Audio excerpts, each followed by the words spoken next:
When I was a child, we used to have coffee 3 times a day. Coffee is part of our life.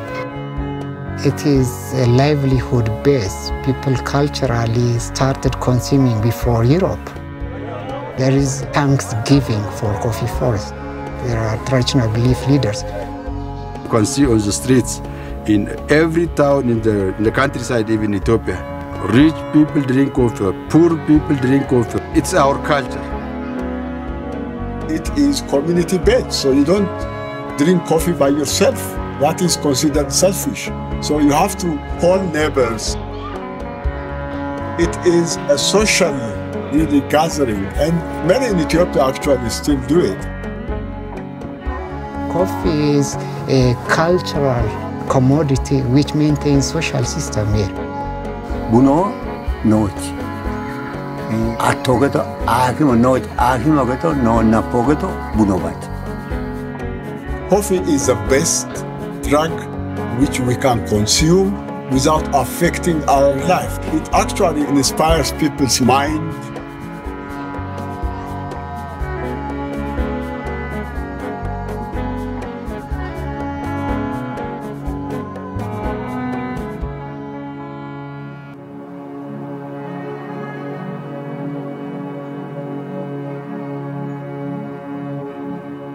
Good morning, man. Good morning. Just a cappuccino today, please. Thank you so much. Yeah. Anything else? That's good for now. This is a maximum. Oh, right. Roast. Okay. Yeah. Yeah. So we don't. If I pass 1.5 minutes, it would be more acid. So Johnny said the history. Harikuno. Beyond the drink is the history, the story, the history. Everyone knows about the goat farmer in Ethiopia. Yeah. Who discovered it? So he regularly come to black coffee in the morning. If we're lucky with English weather, he sit outside.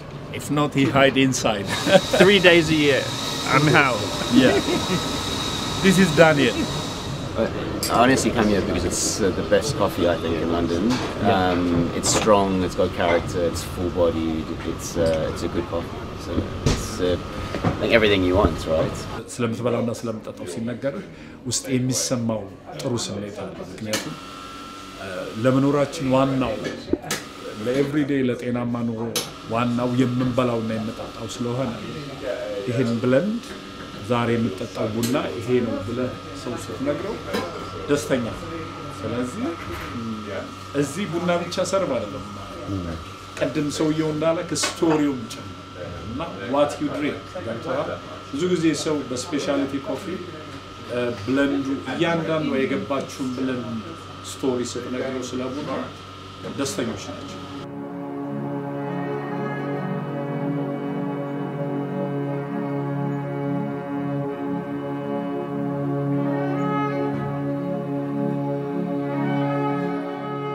ታውቀው የቡና ታሪክ የሚጀምረው ካላአዲ ነው። ካላአዲ የፍየል ረኛው ስሉን እንደ በጀነራል ከዚህ ጀምራል። የፍየል ረኛው ካላአዲ ፍየሉ ሬድ ቼሪ ስትቀምስ ከዛ ፍየሎቹ ቼሪውን ከቀመሱ በኋላ ያለውን ታሪክ ነው የሚያስረዳው እስከ መጨረሻው ሺፕመንት። የካላዲ ታሪክ ብዙ ጊዜ በፈረንጆቹ ነው የሚነገረው። ጎልቶ የሚነገረው በፈረንጆቹ በተጻፈ መጽሐፍ ነው። በአብዛኛው ቦታውን የሚጠቅሰው ካፋ ነው። ከካፋ ኮፊ ራሱ ቃሉ መጣ ተብሎ ከ6 በላይ መጽሐፎች የተጻፉት በከፋ ደን ውስጥ አካባቢ ነው። በአብዛኛው ከከፋ እስከ ጅማ እስከ ሊባቡር ያለው ባይ ዘ ዌይ ቬጂቴሽኑ አንድ ነው። ታሪኩ ሊጋራው ይችላል ግን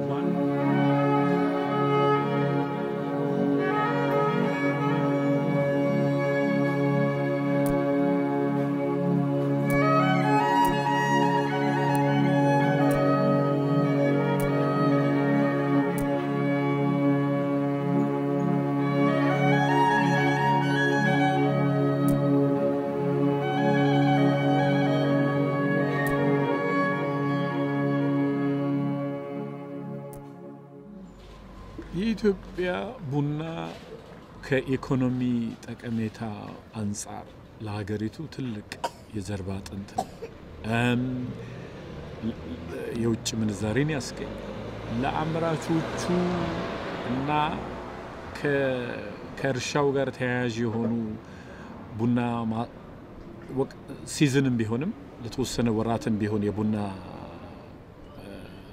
ሃርቨስት ማነው አዝመራ በዛ ሰዓት የሚጠቅመው ማህበረሰብ አለ። አካባቢው ላይ የሚሰሩ ሰዎች፣ አምራቾቹ፣ ላኪዎቹ ሁሉንም ተጠቃሚ እንዲሆኑ የኢትዮጵያን ቡና በዓለም ደረጃ ላይ ማስተዋወቁ ወሳኝነት አለው። ምክንያቱም በ1970ዎቹ አካባቢ ነው ትልቅ በሽታ ተከስቶ ነበር ብራዚል ውስጥ። ምናልባት ፊልሜ ላይ ሜንሽን አድርጌዋለሁ። የቡና ዘር በክፉ በሆነ ቤሪ ዲዚዝ ሊጠፋ ሲል ጄኔቲክሊ ሆም የሆነ የኢትዮጵያ ቡና ከቡና ዘረመል ጋር ተያያዥነት ስላለው ቡናን ከኢትዮጵያ ወስደው ነው ያስተዋወቁት። ስለዚህ ኮፊ ኢንዱስትሪ ኢትዮጵያን ተንከባክቦ መያዝ አለበት። ምክንያቱም አንድ ቡናን እንዲቀጥል አድርገናል። በበሽታ በጣም ትልቅ በሽታ ነበር። በዛሬ 50 ዓመት ነው 50 ምናምን ዓመት ብራዚል ውስጥ ነው። ብራዚል ታውቃለህ ከዓለም አንደኛ አምራች ነች። ስለዚህ የኢትዮጵያ ቡና ለዓለም የፈጠረው አስተዋጽኦ እጅግ ከታሪኩም ከባህሉም አንፃር እጅግ የላቀ ነውና ለአምራቹም ለሻጩም በቡና ኢንዱስትሪ በቡና ዘርፍ ለተሰማሩ በሙሉ ትርፋማነት እንዲያገኙ በኢንተርናሽናል ደረጃ ማስተዋወቅ አለበት። ዋናው የእንግሊዝን ገበያ ብነግርህ የስፔሻሊቲ ኮፊ ከለንደን ኮፊ ፌስቲቫል ተያያዥ ጋር ሆኖ የኢትዮጵያ ስፔሻሊቲ ኮፊ እየገነነ ነው። ከዚህ በኋላ ሸልፍ ላይ ዝም ብለህ ይርጋ ጭፌ ምናምን ሲዳሞ ብለህ አይደለም የምትሸጠው። ሲዳሞ ኬት እንደመጣ ትሬሲቢሊቲውን እየተናገርክ ስለምትሸጥ ኢት ጌቲንግ ፖፑላር። አሁን እኛ ብዙም ፕሮሞት ሳናደርገው ቡናው ጣዕሙ ራሱ ገፍቶ ሰውን እንዲመጣ እያደረገ ነው። ግን ስቲል እንደዛ ብለን መቀመጥ አንችልም። we have to work to promote። ምክንያቱም የኢትዮጵያን ቡና ፕሮሞት ስናደርግ ኢኮኖሚ ማህበራዊ ጠቀሜታው በጣም ብዙ ነው። ከዛ አንፃር ቡናን ፕሮሞት ስናደርግ in general ኢትዮጵያን ነው ፕሮሞት እያደረግን ያለነው ከባህሉም ከኢኮኖሚም አንፃር ሲታይ ማለት ነው። ስለዚህ አንተ እንዳልከው አምራቾቹም ተጠቃሚ እንዲሆኑ የኢትዮጵያ መንግስት ከውጭ ምንዛሬ አንፃር ተጠቃሚ እንዲሆን ቡና በሰፊው መሰራት አለበት። አልተሰራም ማለት ነው። እየሰሩ ያሉ አሉ። የሚሰሩትን ሰዎች ማበረታታት አለበት። ምክንያቱም የኢትዮጵያን ኢሜጅ ስም ዓለም ላይ ነው እያወጡ ያሉትና በቡና ፕሮሞሽን ዙሪያ የሚሰሩ ሰዎች we have to help መርዳት አለብን።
እንደኔ አመለካከት አሁን ለምሳሌ ከአፍሪካ 50 ፓውንድ የተሸጠ ቡና የለም ከራም።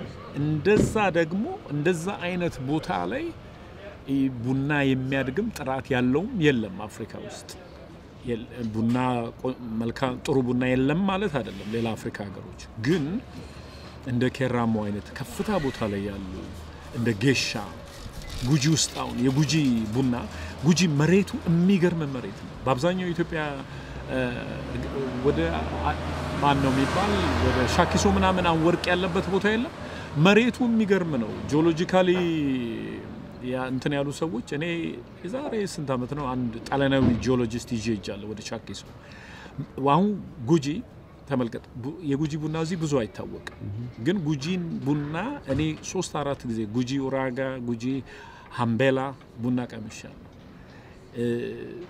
ኳሊቲው በጣም ጥሩ ስለሆነ ገዢውም ስለሚፈልገው ሻጩም ዋጋውን አሁን ዳይሬክት ትሬድ አለ ገብቷል የቀጥታ ትሬድ አለ ቡና ላኪዎች ቡና አምራቾች ቀጥታ ከዓለም ገበያ ጋር የሚያገናኛቸው ከኢሴክስም በኋላ ከኢሴክስም በፊት ነገሮች እየተለወጡ ነው ከዚህም በኋላ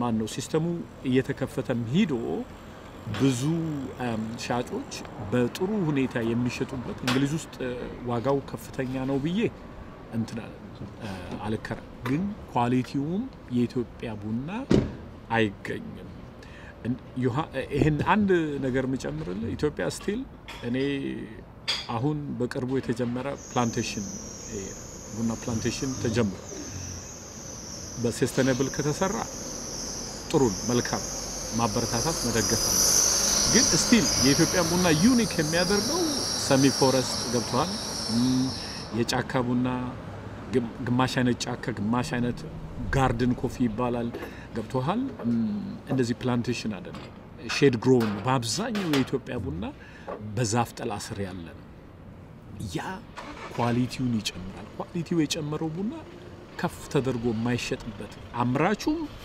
እዛው አብራቹ ቦታ ላይ የሚሰራውም ሰራተኛ ተከፍሎት ፌር በሆነ ዋጋ ከፍ ያለ ዋጋ መሸጥ ኳሊቲውን ያሳያል እንደኔ አመለካከት